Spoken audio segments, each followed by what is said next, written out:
अनाथ बेटियों की पानी पूरी सफलता। पूजा और गीता दोनों बहनें थी। पूजा 12 साल की और गीता 10 साल की थी। दोनों बच्चियों के माता पिता नहीं थे। वो दोनों अनाथ थी और अपने चाचा चाची के साथ रहती थी। गीता, जा छत से कपड़े उतार के ले आ, बाहर बारिश होने वाली है। गीता बाहर जाती है तो बाहर तेज बारिश शुरू हो गई थी, इसलिए वो बारिश को देखकर वापस आ जाती है। शीला का अपना भी 7 साल का बेटा था। माँ, गोलगप्पे कब आएंगे? मुझे अभी खाने हैं। और कितनी देर लगेगी? हाँ बेटा, वो पूजा आती योगी लेकर, कब से तो गई है, पता नहीं कहाँ मर गई, अभी तक होटल से नहीं आई। इनको फोन करके पूछती हूँ वो वहां पहुंची भी है या इधर उधर ही घूम रही है कहीं। जी, ये पूजा को गोलगप्पे और खाना लाने भेजा था आपके पास, पता नहीं कहाँ रह गई, वहां पे है क्या? हाँ हाँ, पूजा खाना और गोलगप्पे लेके गई है। वो बारिश हो रही है, शायद इसलिए कहीं रुक गई होगी। ऐसा बोलकर अशोक फोन काट देता है। बारिश ही तो हो रही है, कौन सा धुल जाना था इसने, न जाने कब आएगी। यहाँ कब से राजू को गोलगप्पे की भूख लगी है और अब तो मुझे भी भूख लगने लगी है। शीला देखती है तो गीता अभी भी वहीं खड़ी थी। तू अभी तक मेरा मुंह देख रही है, जा कपड़े उतार कर लेकर आ। गीता डरते हुए फिर से जी चाची बोलकर बाहर चली जाती है। गीता बाहर जाती है तो बारिश बहुत तेज हो रही थी। क्या करूं, बारिश तो बहुत तेज हो रही है, लेकिन कपड़े नहीं उतारूंगी तो चाची बहुत मारेगी। गीता तेज बारिश में ही छत पर जाती है और कपड़े उतार कर ले आती है। तभी पूजा भी बारिश में भीगते हुए वहां पहुंचती है। अरे गीता देख, तू तो पूरी तरह से भीग गई है, दे मेरे पास दे कपड़े। दीदी, आप भी तो पूरी तरह से गीली हो गई हो। मैं चाचा जी के पास गई थी गोलगप्पे और खाना लाने के लिए। गोलगप्पे? मुझे तो बहुत भूख लगी है, आज गोलगप्पे खाएंगे। दे मेरे पास दे कपड़े और ये सामान चाची के पास पकड़ा दो। गीता गोलगप्पे और खाना लेकर चाची के पास दे आती है। एक तो इतनी देर लगा दी आने में, ऊपर से गोलगप्पे भी टूटे हुए लग रहे हैं। तुम दोनों बहनें एक भी काम करने के लायक नहीं हो, पता नहीं आगे जाकर क्या करेंगी। जा, आप किचन में बर्तन ऐसे ही पड़े, साफ कर ले जाके। पूजा किचन में जाकर बर्तन मांजने लगती है। राजू और शीला गोलगप्पे खा रहे थे। गीता का भी गोलगप्पे खाने का बहुत मन था और वो उन दोनों के पास जाती है। चाची, मुझे भी एक गोलगप्पा दो ना। गोलगप्पा चाहिए इस भिखारन को, अब तो ये कोई चीज सुकून से भी नहीं खाने देते। और शीला गीता को चांटा मारकर वहां से भेज देती है और गीता रोने लगती है। गीता की आवाज सुनकर पूजा किचन से बाहर आती है। क्या हुआ गीता? दीदी, चाची ने मुझे चांटा मारा। चाची जी, आपने गीता को क्यों मारा? एक तो तुम दोनों कोई काम ठीक से नहीं करती, ऊपर से तुम मुझसे ही जुबान लड़ाती हो। आज तुम दोनों को खाना नहीं मिलेगा और ना ही तुम इस घर के अंदर आओगी। चलो घर से बाहर निकलो। और वह पूजा और गीता को बालों से पकड़कर घर से बाहर निकाल देती है। वह पहले ही बारिश में पूरी तरह भीगी हुई थी और वो ठंड से कांप रही थी। चाची, गीता को अंदर ही रहने दो, मैं बाहर रुक जाती हूँ। लेकिन शीला उनकी एक नहीं सुनती और दरवाजा बंद कर देती है। क्यों मारा था चाची ने तुम्हें? दीदी, मुझे पानी पूरी खानी थी, मैंने चाची से एक पानी पूरी मांगी, लेकिन उन्होंने मुझे जोर से चांटा मार दिया। तो तुम मुझे बोलती, मैं तुझे पानी पूरी खिला देती। पता है, जब पिताजी होटल चलाते थे तो मैंने कितनी बार पापा के साथ पानी पूरी बनाई है। मैं तुम्हें अपने हाथ से बनाकर खिलाऊंगी। पूजा और गीता के पिताजी का अपना एक होटल था, लेकिन उनकी एक कार एक्सीडेंट में मृत्यु हो गई थी। उनके जाने के बाद शीला और उनके चाचा ने ही होटल और घर को संभाल लिया था। अब शीला उनकी बेटियों से ही घर का सारा काम करवाती थी और उन्हें खाना भी नहीं देती थी। इधर पूजा और गीता बारिश में भीग रहे थे। तभी कुछ देर बाद अशोक भी होटल से घर आ जाता है। अरे तुम दोनों बारिश में क्यों भीग रही हो? चलो घर के अंदर चलो। चाचा जी, वो चाची ने हमें अंदर आने से मना किया है। तभी शीला उनकी बातें सुनती है। हाँ हाँ, अपने चाचा को मेरे खिलाफ भड़काती रहती हो। तुम्हारा दिमाग खराब हो गया है क्या? इन दोनों को बाहर ऐसे क्यों खड़ा किया है? देखो ठंड से कैसे कांप रही हैं दोनों। आप तो बस ना रहने ही दो, जब देखो उनकी तरफदारी करते रहते हो। अगर आज ये दोनों अंदर आएंगी ना तो मैं और अपने बेटे को लेकर मैं मायके चली जाऊंगी। हाँ अरे मैं तो बस इतना बोल रहा हूँ कि ठंड से बीमार हो जाएंगी दोनों, फिर इलाज भी तो हमें ही करवाना पड़ेगा। हाँ हाँ ठीक है, बुला लूंगी अंदर। 1 घंटे के बाद राजू बेटा, उन दोनों मनहूसों को बोल दे अंदर आने को और बर्तन कर देंगी आकर। माँ ने बोला है अंदर आ जाओ और जाके बर्तन साफ करो। पूजा और गीता अंदर आ जाते हैं और बर्तन साफ करने लगते हैं। एक दिन शीला किसी से फोन पे बात कर रही थी।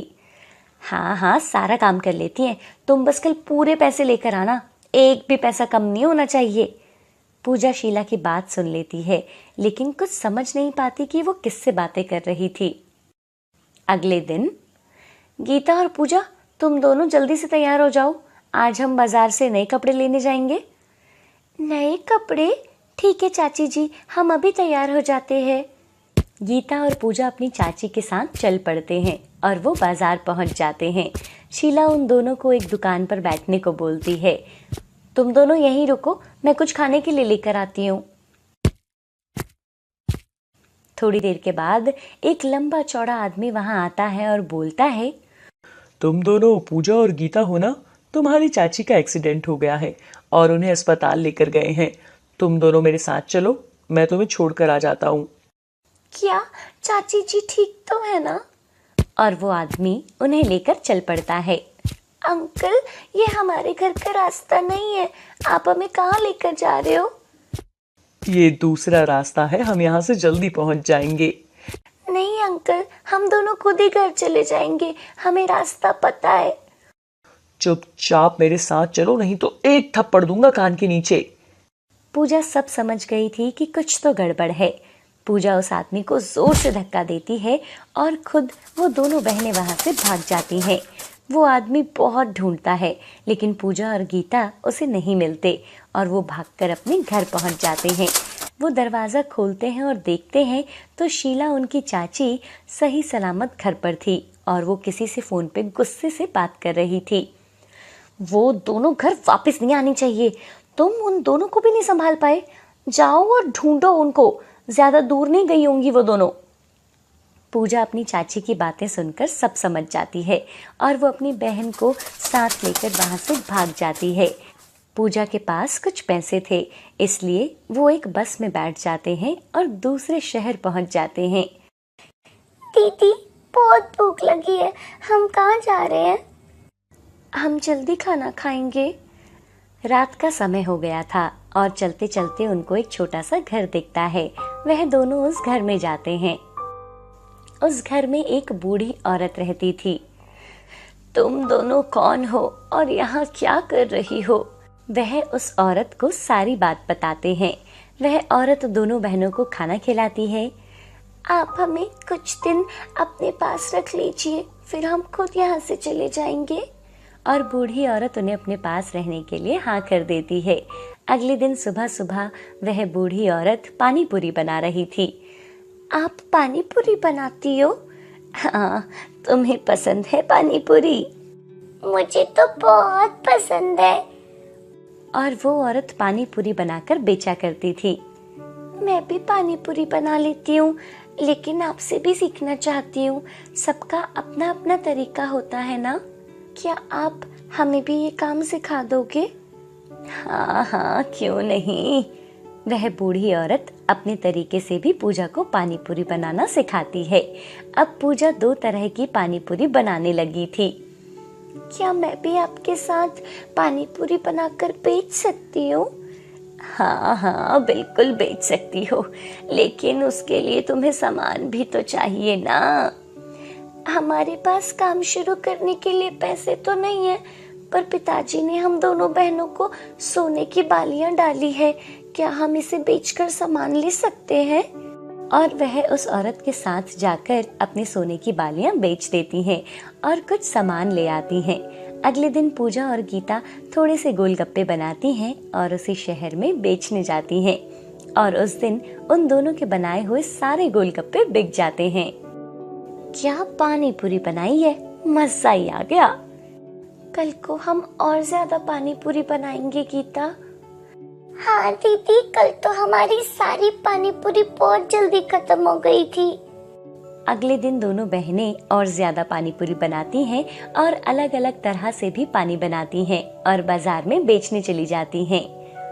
तुम तो बहुत ही स्वादिष्ट गोलगप्पे बनाती हो। धीरे धीरे उनके पास लोगों की लाइन लग जाती है और उनकी अलग अलग तरह से बनाई पानी पूरी की बातें पूरे शहर में होने लगती हैं। अब लोग दूर दूर से उन दोनों बहनों की पानी पूरी खाने के लिए आया करते थे। तुम तो मुझसे भी बढ़िया पानी पूरी बनाने लगी हो। शाबाश बेटा, तुम दोनों खूब तरक्की करो और खूब नाम कमाओ।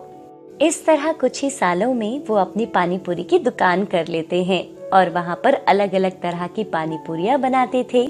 लोगों को उनकी पानी पूरी बहुत पसंद आने लगी थी। आरती और सोनिया दोनों बहनें अपने मामा जी के साथ दरवाजे पर खड़ी थी। दरवाजे की बेल बजते ही सुनंदा दरवाजा खोलती है। वो देखती है कि उसके पति सुरेश दोनों बच्चियों के साथ दरवाजे पर खड़े थे। सुनंदा उन्हें देखकर मुंह बनाती है और बोलती है, अरे आप इन्हें साथ ले आए? वहाँ इनके चाचा चाची ने कुछ नहीं बोला? वो तो बोल रहे थे कि वो उन्हें अपने पास ही रखेंगे। अरे भाई, अंदर आने दोगी क्या? सारी बातें यहीं कर लोगी। बच्चों को पानी पिलाओ, इतनी दूर से आए हैं। सुनंदा को उनका घर आना बिल्कुल पसंद नहीं आता और वो आरती और सोनिया को पानी पिलाती है। क्या जी, आप इन्हें साथ ले आए और मुझसे पूछा भी नहीं? इसमें पूछना क्या था? मुझे किसी ने बताया कि इनके चाचा चाची इनसे बहुत काम करवाते हैं। ये सुनकर मुझसे रहा नहीं गया और मैं इन्हें यहाँ ले आया। वैसे भी दीदी और जीजा जी के जाने के बाद इन दोनों को नौकर बनाकर उनके पास नहीं छोड़ सकता था। आरती और सोनिया के माँ बाप अब इस दुनिया में नहीं थे, इसलिए सुरेश उनको अपने घर ले आता है। लेकिन उसकी पत्नी सुनंदा उन्हें अपने घर लाना नहीं चाहती थी। अब सुनंदा उनसे घर का सारा काम करवाने लगी थी। एक सुबह, ये लड़की अभी भी कपड़े ही धो रही है क्या? आरती, अब क्या पूरे दिन कपड़े ही धोती रहेगी? जा पहले किचन में जाकर सोनिया के साथ खाना बना ले। मुझे बहुत भूख लगी है और तेरे मामा जी को ऑफिस भी जाना है। जी मामी जी, मैं पहले खाना बना देती हूँ। उसके बाद आरती कपड़े छत पर सूखने के लिए डाल देती है और वो किचन में जाती है। सोनिया तभी सब्जियां काट रही थी। दीदी, मैंने सब्जियां काट दी है। आज मोमोज खाने का बहुत मन कर रहा है। खाना बनाने के बाद आप मोमोज बना दोगी क्या? हाँ, मैं पहले खाना बना दूं। मामा जी को काम पर जाना है, फिर बाद में हम आराम से मोमोज बनाकर खाएंगे। इस तरह आरती और सोनिया खाना बनाते हैं और सब लोग खाना खाते हैं। सुनंदा खाना खाने के बाद अपने कमरे में आराम कर रही थी। तभी सोनिया और आरती किचन में मोमोज बनाने लगते हैं। कुछ ही देर में आरती मोमोज भी बना देती है। तभी सुनंदा वहां आ जाती है। अरे, तुम दोनों यहाँ क्या कर रही हो? अभी तो तुमने खाना खाया था। मम्मी जी, वो मैंने मोमोज बनाए हैं। छोटी का मन था मोमोज खाने का। आप भी खाकर देखो कैसे बने हैं। तुम दोनों को पता भी है ये सब्जियां कितनी महंगी आती हैं। अभी तो खाना बनाया था और अब तुम फिर से ये सब बना रही हो। तुम्हें पता है सिर्फ घर में यही है जो काम कर रहे हैं। अगर तुम दोनों ऐसे ही करती रही ना तो हम क्या खाएंगे? कैसे हमारे घर का गुजारा चलेगा? चलो जाकर घर की सफाई करो। जब देखो खाने में ही ध्यान रहता है इन लोगों का। आरती और सोनिया बिना कुछ बोले किचन से बाहर निकल जाते हैं और घर की सफाई करने लगते हैं। दीदी, ये मामी जी हमेशा ऐसे गुस्से में क्यों रहती है? छोटी, हमें मामी से पूछकर ये सब करना चाहिए था। इधर सुनंदा मोमोज देखती है। मोमोज देखने में तो अच्छे लग रहे हैं, खाकर देखती हूँ कैसे बनाए हैं। सुनंदा जैसे ही मोमोज खाकर देखती है, अरे वाह, क्या स्वाद है। इतने लजीज मोमोज तो मैंने बाजार में भी नहीं खाए। कुछ भी कहो, ये लड़कियां मोमोज बहुत अच्छे बनाती है। और देखते ही देखते सुनंदा सारे मोमोज खा लेती है। ये सब आरती और सोनिया छुपकर देख रहे थे। ये क्या, मामी जी तो सारे मोमोज अकेले ही खा गई, मुझे भी खाने थे। कोई बात नहीं छोटी, मैं फिर से किसी दिन तेरे लिए बना दूंगी। ऐसे ही दिन बीतते रहते हैं। सुनंदा उन दोनों बहनों से घर का सारा काम करवाती थी, लेकिन उन्हें कभी भी भरपेट खाना नहीं देती थी।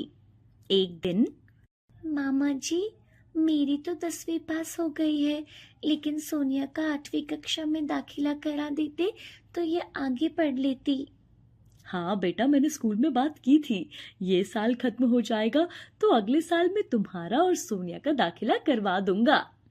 सुनंदा ये बात सुनकर बहुत गुस्सा हो जाती है। आरती और सोनिया, जरा छत पे से कपड़े उतार कर लेकर आओ।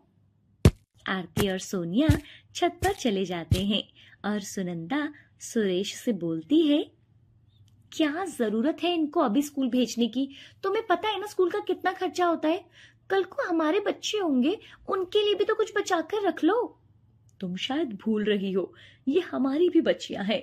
हम मामा मामी हैं इनके, उनको कुछ तो समझो। आरती उन दोनों की बातें सुन लेती है। हम इन पर बोझ बन गए हैं, हमारी वजह से इन दोनों के बीच में लड़ाई हो रही है। क्यों ना मैं कुछ काम शुरू कर लूं? कुछ ही दिनों तक यही सब चलता रहता है। एक दिन आरती और सोनिया घर छोड़कर अपने पुराने घर चले जाते हैं। वो दोनों वहां मिलकर मोमोज का काम शुरू करते हैं।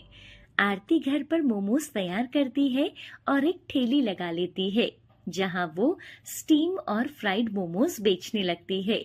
लोगों को उनके बनाए हुए मोमोज बहुत पसंद आते हैं। अब हर रोज आरती घर पर मोमोज बनाती और उन्हें बाजार में बेचने जाती। उनका काम बहुत अच्छा चलने लगा था। आरती सोनिया का एडमिशन भी करवा देती है और आरती पूरा दिन अपना काम करती है। पूरा दिन आरती की ठेली पर लोगों की बहुत भीड़ लगी रहती थी।